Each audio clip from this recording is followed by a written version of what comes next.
It's that time of year again. Leaves turn crisp and brown. A chill hangs heavy in the air. Halloween approaches, and with it the thrill of the unknown. Haunted houses, with their promise of a good scare, beckon the brave and the curious alike. We've always been drawn to the paranormal, the unexplained, the things that go bump in the night. So, when the opportunity arose to spend a night in Blackwood Manor, a notoriously haunted estate with a chilling history, we couldn't resist. Were we scared? Absolutely. But there's an undeniable excitement that comes with facing your fears, a tingle of adrenaline that makes you feel truly alive. Tonight, we were about to find out just how alive we could feel. Blackwood Manor stood at the end of a long, winding drive, its silhouette a dark shadow against the twilight sky. The manor was shrouded in an almost palpable silence, as if the very air around it held its breath in anticipation. The old Victorian house loomed large, its chipped paint and boarded windows testaments to years of neglect and abandonment. Built in the 1800s, the manor had seen its fair share of tragedy and sorrow. Whispers of a family massacre, of a scorned lover's revenge, and of children lost too soon clung to the house like cobwebs, weaving a tapestry of horror and mystery. Local legend claimed the Blackwood family still haunted the halls, their souls unable to find peace, forever trapped within the walls of their once grand home. As we approached, a cold wind whipped through the trees, sending a shiver down our spines. The air grew heavy, thick with a strange energy that sent goosebumps prickling on our skin. There was no denying it. Blackwood Manor had an aura, a presence that felt ancient and deeply unsettling. The stories of the manor were not just tales told to scare children, they were woven into the very fabric of the house. Each creak of the floorboards, each whisper of the wind seemed to echo with the voices of the past. The manor was more than just a building, it was a living entity, breathing with the memories of those who had lived and died within its walls. The shadows seemed to move, to shift, as if the house itself was watching, waiting. It was a place where the past and present collided, where the line between the living and the dead blurred. Blackwood Manor was a testament to the enduring power of history, a history etched in shadow, shrouded in an almost palpable silence. The old Victorian house loomed large, its chipped paint and boarded windows testaments to years of neglect. Built in the 1800s, the manor had seen its fair share of tragedy. Whispers of a family massacre, of a scorned lover's revenge, and of children lost too soon clung to the house like cobwebs. Local legend claimed the Blackwood family still haunted the halls, their souls unable to find peace. As we approached, a cold wind whipped through the trees, sending a shiver down our spines.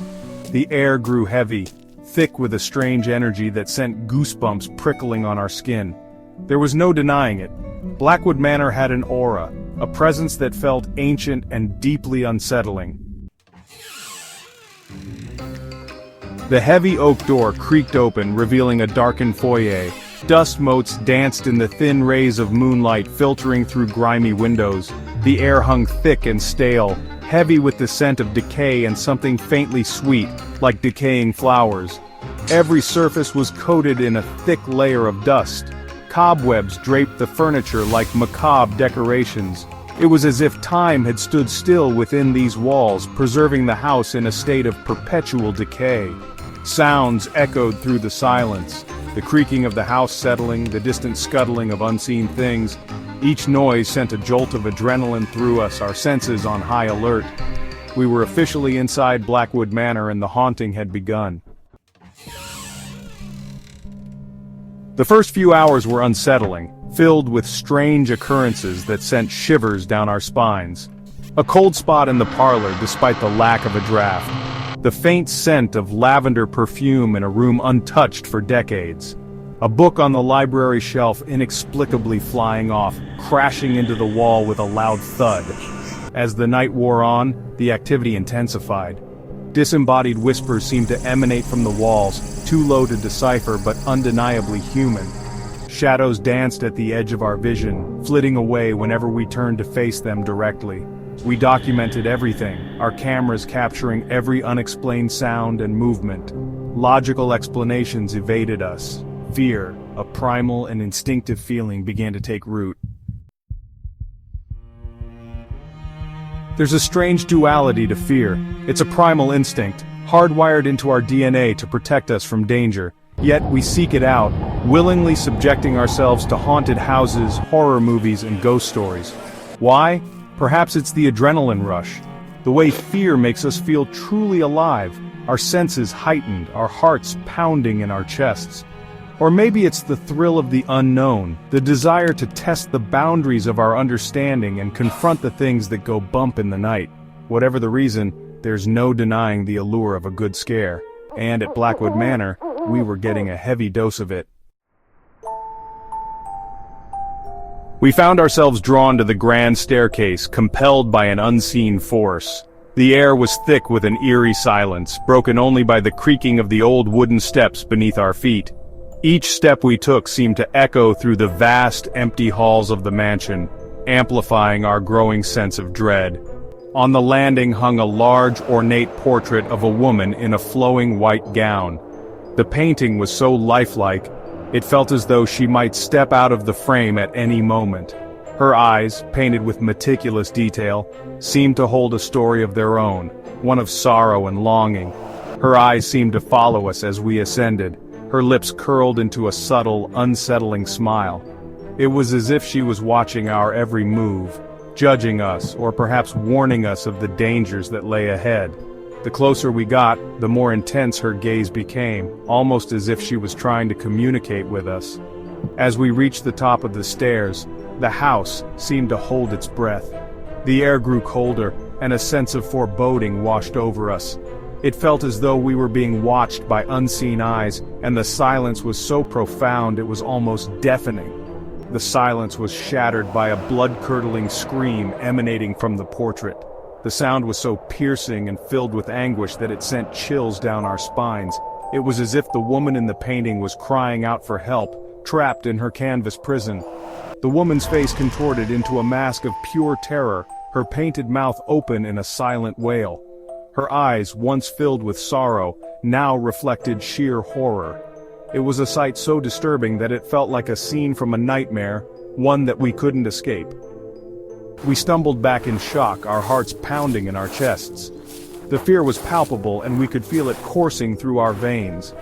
It was a moment of pure panic, where rational thought was replaced by an overwhelming urge to flee. Was it a trick of the mind? A hallucination brought on by the oppressive atmosphere of the house? The air was so thick with tension that it was hard to breathe, and our senses were on high alert, making it difficult to distinguish reality from illusion. Or had we just witnessed something truly unexplainable? The line between the supernatural and the real world blurred, leaving us questioning everything we thought we knew. The experience left an indelible mark on our minds, a brush with terror that we would never forget. We sought refuge in a small bedroom at the end of the hallway. The house had an eerie silence, broken only by the creaking of the old wooden floorboards beneath our feet. The walls seemed to close in on us, as if the house itself was alive and watching. The air hung heavy with the scent of lavender, the same scent we'd encountered earlier. It was a strange contrast to the oppressive atmosphere, almost as if the scent was trying to mask something far more sinister lurking beneath. An antique vanity stood against one wall, its silver-backed mirror reflecting our own frightened faces. The mirror seemed to hold a life of its own, the glass shimmering with an otherworldly light that made our reflections appear ghostly and distorted. As we watched, a figure began to materialize in the reflection. It started as a faint outline, gradually becoming more defined, as if it was stepping out from another realm into ours. A tall, gaunt figure shrouded in darkness, its features obscured by shadow. The figure's presence was overwhelming, filling the room with a sense of dread that made our hearts race and our breaths quicken. It stood behind us, its presence radiating an icy cold that seemed to suck the air from our lungs. The temperature in the room plummeted, and we could see our breath misting in the air, a stark contrast to the warmth we had felt just moments before. We spun around, but the room was empty. The figure had vanished, leaving behind only the lingering chill and the echo of our own panicked breaths. The figure in the mirror was gone, vanished as quickly as it had appeared. The mirror now reflected only the empty room, as if mocking us for our fear. We were left in stunned silence, our minds struggling to comprehend what we had just witnessed. The room felt different now, as if the encounter had left an indelible mark on the very fabric of the space. We knew we had to leave, but the memory of the figure in the mirror would haunt us forever. Exhaustion, mixed with terror and adrenaline, finally began to set in. We decided to call it a night, gathering our equipment and making our way out of the house. As we stepped out into the pre-dawn light, the events of the night seemed surreal, like a fever dream. We glanced back at Blackwood Manor, its silhouette stark against the rising sun. And that's when we saw it. In the upstairs window, a figure stood watching us. It was the woman from the portrait, her white gown billowing around her, her face pale and drawn. Then, just as quickly as it had appeared, the figure vanished. Was it a trick of the light? A figment of our sleep-deprived imaginations? Or was it a final farewell from the spirits of Blackwood Manor? We may never know for sure, but one thing is certain.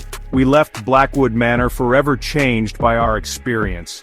So, we leave you with this. Are you brave enough to spend a night in a haunted house? To confront the unknown and face your deepest fears? The answer, of course, is up to you. But be warned, you may not like what you find.